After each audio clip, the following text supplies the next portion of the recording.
नमस्कार, India voice देख रहे हैं आप। आपके साथ मैं हूं स्वीटी दीक्षित। रुक करेंगे खबरों की ओर। India versus England world cup 2023 का 29वां मैच आज यानी 29 अक्टूबर को लखनऊ के इकाना स्टेडियम में खेला जाना है। यह मैच भारतीय समय अनुसार 2 बजे शुरू होगा, जबकि दोनों कप्तान रोहित शर्मा और जॉस बटलर टॉस के लिए आधा घंटे पहले मैदान पर उतरेंगे।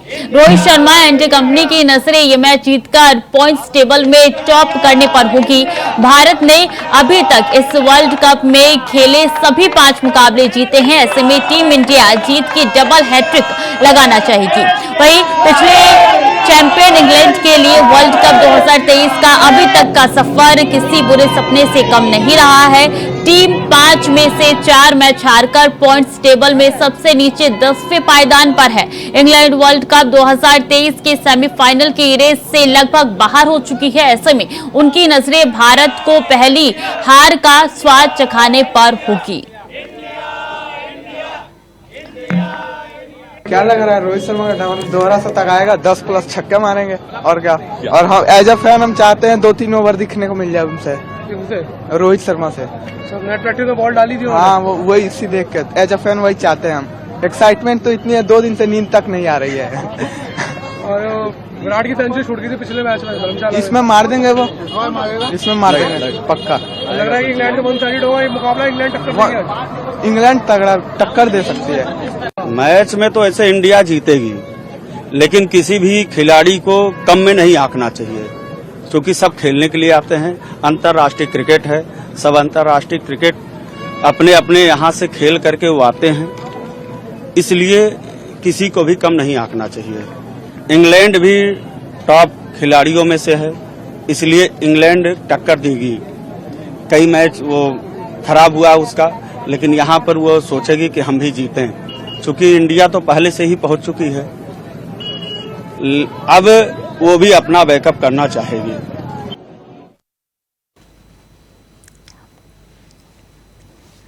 India versus England world cup 2023 की अब तैयारी पूरी हो चुकी है और तस्वीरें आप तक पहुंचा रहे हैं। कितना उत्साह लोगों के अंदर नजर आ रहा है। बता दें कि इकाना स्टेडियम में मैच खेला जाना है और ऐसे में जनता अब जुटनी शुरू हो चुकी है। बस अब से कुछ ही देर का इंतजार है जब ये मैच शुरू होगा। कप्तान आधे घंटे पहले मैदान में उतरेंगे टॉस करने के लिए और ऐसे में ये मैच काफी रोमांचक होने वाला है। लखनऊ के इकाना स्टेडियम में होगा और बता दें कि इससे पहले जो मैच हुए थे सब में तकरीबन भारत ने जीत हासिल की है। एक बार फिर से ये मैच जो है वो दिलचस्प होने जा रहा है।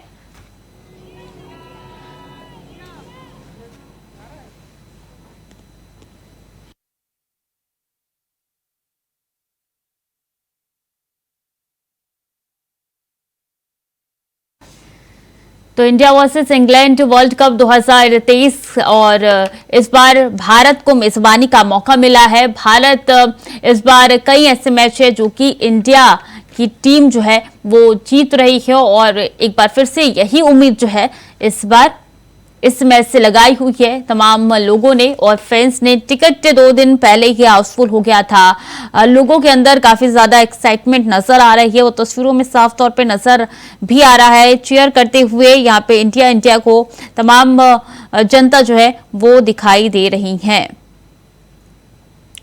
तो India versus England world cup 2023 की तैयारी जो है वो पूरी हो चुकी है और ऐसे में बता दें कि आज जो मैच है वो इकाना स्टेडियम में होने जा रहा है और चीयर्स लगातार किया जा रहा है।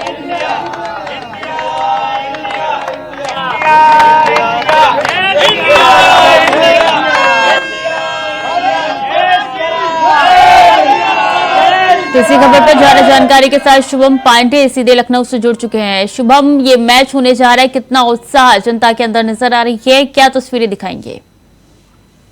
जी बिल्कुल, आपको लगातार कह सकते हैं कि जो क्रिकेट प्रेमी है वो लगातार देख सकते हैं तस्वीरों के माध्यम से किस तरीके से वहां पहुंचे हुए हैं इकाना स्टेडियम पे। इकाना स्टेडियम में लगातार जो हजारों की संख्या में जो दर्शक हैं वो पहुंच चुके हैं। लगातार जो लखनऊ में जो क्रिकेट प्रेमी है वो कहीं ना कहीं पूजा अर्चना करना भी शुरू कर दिए हैं। हवन वगैरह जो है वो भी शुरू हो गया, क्योंकि जो क्रिकेट है उसके जो प्रेमी है तो बढ़ चढ़कर जो हिस्सा है वो ले रहे हैं। कह सकते हैं कि पहले से ही जीत का जश्न जो है कहीं ना कहीं देखा जा रहा है और भारत को जिताने के लिए हवन वगैरह भी शुरू हो चुके हैं। कह सकते हैं कि अगर इकाना स्टेडियम की बात कर लेते हैं, इकाना स्टेडियम में हजारों की संख्या में जो लोग हैं वो पहुंचे हुए हैं। हजारों की संख्या में दर्शक जो है वहां पर पहुंच रहे हैं और लगातार कह सकते हैं उनको जो है पासेस के माध्यम से वो जो है पहले उनकी चेकिंग हो रही है। चेकिंग के बाद वो इकाना स्टेडियम पहुंच रहे हैं और इकाना स्टेडियम में साफ तौर से देख सकते हैं तस्वीरों के माध्यम से किस तरीके से जो हजारों की संख्या में जो दर्शक पहुंचे हुए उनके अंदर कितना उत्साह है, कितना जो जोश है वो देखा जा सकता है। साफ तरीके से तस्वीरें बयां कर रहे हैं कि किस तरीके से तो पूरी जो स्थिति है वो देखी जाएगी। लगातार कहते हैं 2 घंटे बाद लगभग जो है जब टॉस होगा उसके बाद देखना ये होगा कि पहले बल्लेबाजी कौन करता है, भारत या इंग्लैंड, ये सबसे बड़ी बात होगी। उसके बाद जो है उसके लगातार देखने वाली चीज ये होगी कि जो भारत है उसके लिए पिच और इंग्लैंड के लिए कितनी महत्वपूर्ण होती है, क्योंकि पिच भी बहुत अगर बात करते हैं पिच के बारे में तो पिच के बारे में कहा जाता है कि स्पिनर को बहुत अच्छा मौका मिल सकता है, बेहतरीन मौका जो है बताया जाता है कि जो स्पिनर है वो अच्छा खेल सकते हैं, अच्छा प्रदर्शन जो है उनकी तरफ से देखा जा सकता है। लगातार कह सकते हैं तस्वीरों के माध्यम से कुछ आर्टिस्ट भी आए हुए हैं, आर्टिस्ट की तरफ से भी प्रदर्शन जो है स्टैचू बनाया गया है। लगातार कह सकते हैं जो दर्शक हैं वो पहुंच रहे हैं, लगातार दर्शकों की जो हजारों की संख्या में जो लोग हैं वो पहुंचे हुए हैं, प्रशंसक जो है वो पहुंचे हुए हैं। अगर हम सुरक्षा व्यवस्था की बात कर लेते हैं, लगातार जो पुलिस महकमा है वो पूरी तरह से मुस्तैद है। लगातार जो पुलिस महकमा है वो वहाँ पर तैनात है। लगातार जो चेकिंग करने के बाद उनको जो है कान्हा स्टेडियम में भेजा जा रहा है। जी बिल्कुल। देखिए, इससे पहले कि जब भारत और इंग्लैंड के बीच में मुकाबला हुआ है तो भारत ने 3 बार जीत अपने नाम दर्ज की है, इंग्लैंड ने 4 बार और 1 बार टाई भी हुआ है। अभी जो कंडीशन है वो क्या नजर आ रही है और किस तरह की तैयारी यहाँ पे इंडिया टीम की है? जी बिल्कुल, अगर इंडिया की बात करें तो इंडिया इस समय सबसे ज्यादा मजबूती से खड़ा हुआ है, क्योंकि इंडिया अभी तक जो प्रदर्शन कर रहा है जो सबसे अलग प्रदर्शन उसका देखा जा रहा है। अब देखना ये होगा कि लखनऊ में किस तरीके से कहना स्टेडियम में उसका प्रदर्शन रहता है, क्योंकि अगर हम इंडिया की बात करें तो इंडिया की जो बॉलिंग है वो सबसे अच्छी मानी जा सकती है। लखनऊ की जो पिच है बॉलिंग के मामले में बहुत अच्छी बताई जाती है। और इसको लेकर के अगर आंकड़ों की बात करते हैं, लगभग जो है लास्ट आंकड़ा जो लखनऊ में मैच हुए हैं उनको लेकर के लगभग जो है 300 का आंकड़ा केवल एक ही मैच में पार हुआ। उससे पहले जो है एक मैच हुआ था उसमें जो है 177 रन पे ही का जो टारगेट था वही रह पाता। साथ रहते हैं जो पिच है वो काफी ज्यादा बॉलिंग के मामले में बहुत अच्छी पिच है। उसको लेकर के साफ तरीके से देखना होगा कि आंकड़ा जो है आज का अनुमान जो है इंडिया की तरफ से, अगर लोगों की बात करें उनकी तरफ से यही लग रहा है कि 266 के आसपास का जो है आंकड़ा जो आज का है वो रह सकता है। और लगातार क्योंकि बॉलिंग जो है बहुत टफ होने वाली है, क्योंकि इंडिया के पास बॉलिंग में बहुत अच्छे जो विकल्प है वो सामने आते हैं। जी बिल्कुल, बहुत बहुत शुक्रिया आपका शुभम तमाम जानकारियों के लिए।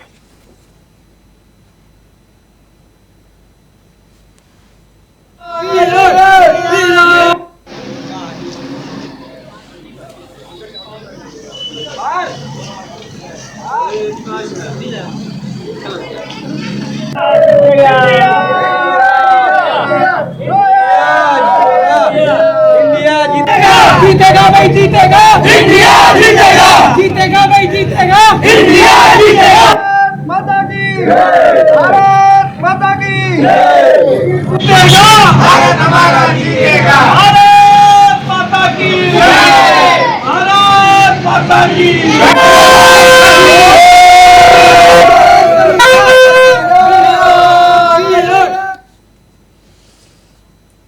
चलिए खबरों में आगे बढ़ेंगे। मुरादाबाद में मौलाना महमूद मदनी के समर्थन में सपा सांसद डॉक्टर एसटी हसन उतर आए हैं। जमीयत उलमा हिंद से जुड़े मौलाना महमूद मदनी द्वारा राम मंदिर फैसले को गलत बताने वाले बयान के समर्थन में अब सपा सांसद डॉक्टर एसटी हसन ने भी अपनी रजामंदी देते हुए कहा है कि उस समय कोर्ट में फैसला तो हुआ था पर इंसाफ नहीं हुआ।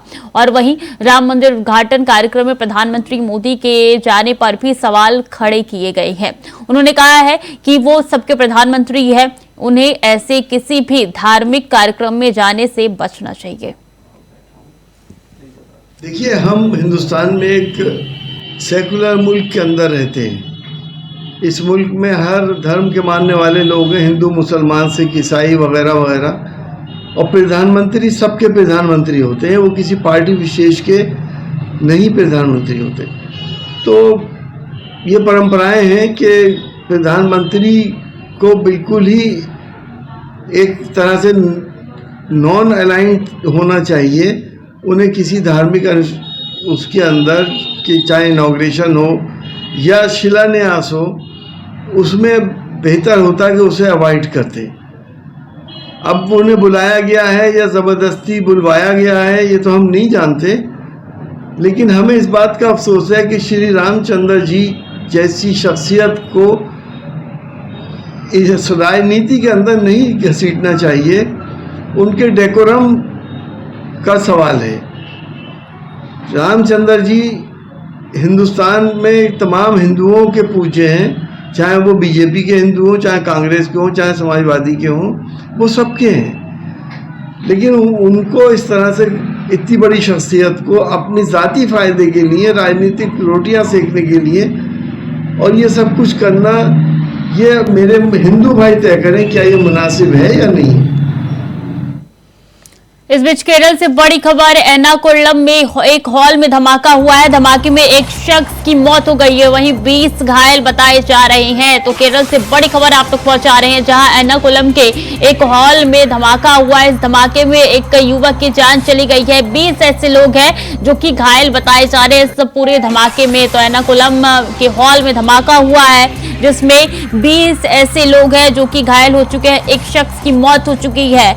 अभी स्थिति काफी संगीन है। तो केरल से महत्वपूर्ण जानकारी आप तक पहुंचा रहे हैं, जहां एर्नाकुलम के हॉल में धमाका हुआ है। धमाके में एक व्यक्ति की जान चली गई है, तो 20 लोग घायल बताए जा रहे हैं। एर्नाकुलम के हॉल में विस्फोट हुआ है और इस विस्फोट में 20 लोग घायल हो गए हैं। एक शख्स ने अपनी जान गंवा दी है। तो एर्नाकुलम में एक हॉल में धमाका हुआ है और इस धमाके में 20 लोग घायल हुए हैं। एक शख्स की मौत हो चुकी है। केरल से ये बड़ी खबर है जो आप तक पहुंचा रहे हैं, जहां एर्नाकुलम के हॉल में धमाका हुआ है।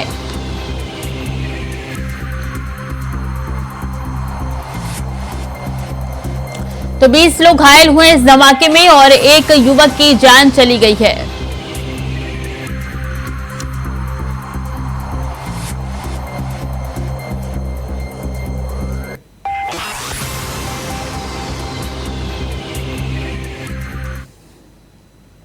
रायबरेली में भीषण सड़क हादसा सामने आया है, जिसमें 2 लोगों की दर्दनाक मौत हो गई है और हादसे में 5 लोग गंभीर रूप से घायल हो गए हैं। तेज रफ्तार लोडर और बोलेरो गाड़ी में टक्कर से यह हादसा हुआ है। टक्कर के बाद बोलेरो अनियंत्रित होकर नाले में गिरे, जिससे बोलेरो में सवार 2 लोगों की मौत हो गई।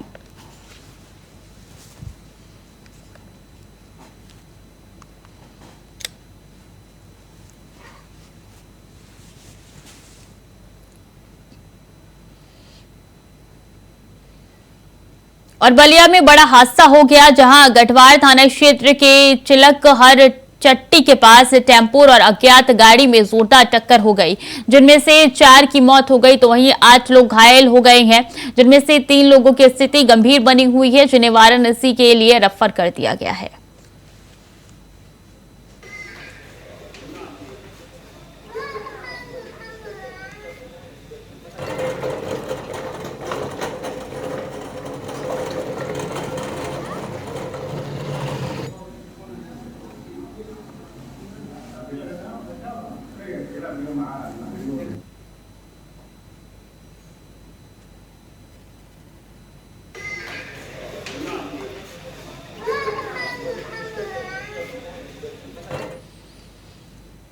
और इंडिया गठबंधन में शुरू हुई टकराव की बयार अब कई प्रदेशों तक पहुंच चुकी है, जिसमें झारखंड भी अछूता नहीं है। लोकसभा चुनाव के दस्तक के साथ ही झारखंड में इंडिया गठबंधन के बीच सीटों के बंटवारे को लेकर घमासान की धमक सुनाई देने लगी है, जिसमें कांग्रेस के दावे ने जेएमएम के सामने चुनौती खड़ी कर दी है। अब देखना यह है आने वाले चुनाव में कि 9 सीटों पर कांग्रेस का दावेदारी के बाद गठबंधन का बंधन कब तक चलता है। ये रिपोर्ट देखिए। कि 9 सीटों पे कांग्रेस पिछले बार भी जीती, लेकिन अंतिम निर्णय जो भी है उसके ऊपर में ना मुझे कंफ्यूजन है, ना हमारे मित्र पक्ष को कंफ्यूजन है।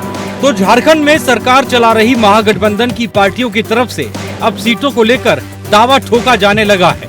झारखंड प्रदेश प्रभारी अविनाश पांडे ने अपने झारखंड दौरे के दौरान इस बात का जिक्र तक कर दिया, ये कहते हुए कि झारखंड में कांग्रेस 9 सीटों पर चुनाव लड़ेगी। पिछले चुनाव में भी पार्टी ने 9 सीटों पर दावा किया था। हालांकि इस बार के चुनाव को लेकर सत्ताधारी दल जेएमएम की तरफ से भी ज्यादा सीटों पर प्रत्याशी उतारने की तैयारी तेज है। कांग्रेस और जेएमएम दोनों अब संगठन मजबूती को लेकर तेजी से कदम बढ़ाना शुरू कर रहे हैं। ऐसे में कांग्रेस के झारखंड प्रदेश प्रभारी अविनाश पांडे की तरफ से किए जा रहे दावे को देखते हुए ऐसा लग रहा है कि कहीं दोनों दलों के बीच टकरार ना शुरू हो जाए। 14 सीटें हैं, 14 पे लड़ेंगे। इंडिया गठबंधन 14 सीटों पर लड़ेगी। उसमें मुझे नहीं लगता कि उसमें चर्चा की आवश्यकता है, क्योंकि 9 सीटों पे कांग्रेस पिछले बार भी की थी। लेकिन अंतिम निर्णय जो भी है उसके ऊपर में ना मुझे कंफ्यूजन है, ना हमारे मित्र पक्ष को कंफ्यूजन है। तो इसमें कोई चर्चा की आवश्यकता नहीं है।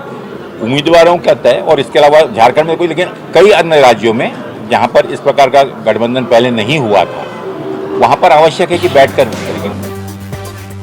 वैसे तो 2019 के चुनाव में कांग्रेस ने यूपीए गठबंधन के तहत 7 सीटों पर चुनाव लड़ा था। गठबंधन में जेएमएम के हिस्से 4 सीटें आई थी। 2 सीटें बाबूलाल मरांडी की पार्टी जेवीएम को दी गई थी, जबकि राष्ट्रीय जनता दल को मात्र 1 सीट मिली थी। हालांकि आरजेडी आखिर तक अपनी जिद पर अड़ा रहा और उसने 2 सीटों पर प्रत्याशी उतारे थे, मगर इस बार कांग्रेस ने 7 के बजाय 9 सीटों पर प्रत्याशी उतारने का फैसला किया है। पिछली बार की 7 सीटों के साथ साथ जिन 2 सीटों पर उसका दावा है, उसमें गोड्डा और कोडरमा लोकसभा की सीटें बताई जा रही हैं। मगर सवाल ये है, क्या जेएमएम इसके लिए तैयार है? देखिए, झारखंड मुक्ति मोर्चा राजनीतिक दल है और आने वाले दिनों में लोकसभा का भी चुनाव होना है, विधानसभा का भी चुनाव होना है। तो संगठन अपनी मजबूती पर भी ध्यान दे रही है और सरकार के द्वारा जो योजनाएं चलाई जा रही है, उन योजनाओं का लाभ भी लोगों तक पहुंचाने का प्रयास हम लोग लगातार करते आ रहे हैं। झारखंड में लोकसभा की कुल 14 सीटें हैं। मौजूदा वक्त में एनडीए के पास 12 सीटें हैं, जबकि 1 सीट जेएमएम और 1 सीट कांग्रेस के कोटे में है। ऐसे में एनडीए की भी बड़ी चुनौती होगी कि वो अपनी सारी सीटों को बचा पाए। हालांकि जिस तरीके से सत्ताधारी दल आपस में उलझते हुए नजर आ रहे हैं, उससे तो लगता है कि झारखंड में भी गठबंधन में टकराव तय है।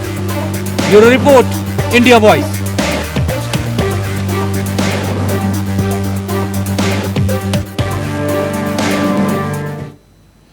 और एमपी में सपा की 5वीं लिस्ट के साथ ही सपा सुप्रीमो अखिलेश ने ये साफ कर दिया है कि इस बार किसी का झांसे में आने वाले नहीं है। साथ ही सपा प्रवक्ता का ये भी बयान सामने आया है कि वो समाजवादी विचारधारा के लोगों के साथ मिलकर एमपी में चुनावी ताल ठोकेंगे। इन सभी घटनाओं का सीधा असर यूपी में लोकसभा सीटों पर इंडिया गठबंधन के भविष्य पर सवाल खड़े कर रहा है। रिपोर्ट देखिए। मध्य प्रदेश विधानसभा चुनाव 2023 के लिए समाजवादी पार्टी ने एक और लिस्ट जारी कर 35 प्रत्याशियों के नाम की घोषणा की है। मतलब इंडिया गठबंधन में हम साथ साथ हैं का दावा करने वाले सपा और कांग्रेस एमपी में हम आपके हैं कौन वाला गेम खेलने में लगे हैं, जिसके बाद यूपी में लोकसभा चुनाव में दोनों की जुगलबंदी पर संकट के बादल मंडराते दिखाई दे रहे हैं। हाल ही में सपा प्रवक्ता फखरुल हसन चांद ने कांग्रेस को ठेंगा दिखाते हुए कहा कि मध्य प्रदेश विधानसभा चुनाव में महान दल समाजवादी पार्टी के साथ मिलकर चुनाव लड़ेगा, जिसके बाद से कांग्रेस और सपा के भाईचारे के सारे दावों पर पानी फिरता दिख रहा है। दावा ये भी है कि समाजवादी पार्टी और समाजवादी विचारधारा के लोगों का लक्ष्य भाजपा की सरकार को हटाना है। सपा प्रवक्ता के इस बयान के बाद एमपी की बगावत की आग की लपटें यूपी लोकसभा के गठबंधन पर भी पड़ना लाजमी है, जिसके बाद अब यूपी में इंडिया गठबंधन की सांसें अटकती दिखाई दे रही हैं। देखिए, आदरणीय अखिलेश यादव जी ने लगातार ये प्रयास किया है कि जो समान विचारधारा वाले दल हैं, जिनका लक्ष्य इस देश से जन विरोधी सरकार, जो संविधान विरोधी है, जो लोकतंत्र विरोधी है, उसको हटाना है। समाजवादी पार्टी ने मध्य प्रदेश में प्रयास किया था कि कांग्रेस से गठबंधन हो जाए, कांग्रेस समाजवादी पार्टी के हिस्से की सीट उनको दे, लेकिन ऐसा लगता है कि भारतीय जनता पार्टी को हराने का लक्ष्य केवल समाजवादी पार्टी और समाजवादी विचारधारा के लोगों का है। कांग्रेस का लक्ष्य कुछ और है। समाजवादी पार्टी मध्य प्रदेश में महान दल के साथ मिलकर भारतीय जनता पार्टी को हराने का काम है। देखना यह है कि एमपी में कांग्रेस की 5वीं लिस्ट जारी होने के बाद अब यूपी में सपा सुप्रीमो अखिलेश इस पर क्या प्रतिक्रिया देते हैं, क्योंकि कांग्रेस की लिस्ट से आला कमान ने ये साफ कर दिया है कि एमपी में सपा से उनका कोई लेना देना नहीं है। Bureau report, India voice. और जल जीवन मिशन का लाभ प्रदेश के युवाओं को मिल रहा है। मिर्जापुर में भी केंद्र सरकार के इस लाभ को जन जन तक पहुंचाने का काम यूपी की योगी आदित्यनाथ सरकार कर रही है। रिपोर्ट देखिए। जल जीवन मिशन के तहत देश भर में लोगों को पेयजल पहुंचाने के काम हो रहा है। वहीं यूपी में भी योगी सरकार पीएम मोदी के इस विजन को रफ्तार देने का काम कर रही है। सीएम योगी के नेतृत्व में इस योजना को लेकर धरातल पर तेजी से काम हो रहा है, जिस कारण लोगों को योजना का लाभ मिल रहा है। योजना के तहत मिर्जापुर में 9 ग्राम समूह में ये परियोजना चलाई गई, जो अब तक 1634 गांव में 99% काम हो रहा है और अब तक 588 गांव में जल जीवन मिशन के तहत लोगों को लाभ मिल रहा है। यहाँ पर लगभग जो है वो 1634 राजस्व गांव जो हमारे हैं, उनमें 3,49,966 घरों में हर घर नल का कनेक्शन किया गया है और इन 1634 गांव में हमारी जो functional house hold tap connection है वो हम लोग लगभग 99% पूरे कर चुके हैं और इनमें से 500 गाँव में हमने जलापूर्ति भी प्रारंभ कर दी है। शेष गाँव में भी शीघ्र ही जलापूर्ति भी प्रारंभ हो जाएगी। योजना का लाभ मिलने से लाभार्थी गदगद हैं और सरकार का आभार जता रहे हैं। सब बहुत अच्छा है, मिलता है, बहुत बढ़िया है। ये जल भी अच्छा है। अच्छा, जब से नल लगा है आपके जीवन में क्या बदलाव आया? हाँ साहब, बहुत शरीर के स्वास्थ्य के लिए, मतलब पेट के लाद के गर्मी शरीर के और सब कुछ ये अच्छा है। हाँ। सीएम योगी की लोक सेवा का फायदा आज प्रदेश के हर एक व्यक्ति को मिल रहा है। उत्तर प्रदेश के हर एक घर तक योजना का लाभ पहुंच रहा है, जिससे प्रदेश में शुद्ध पेयजल की बयार बह रही है और लोग पीएम मोदी और सीएम योगी का गुणगान कर रहे हैं। Bureau report, India voice.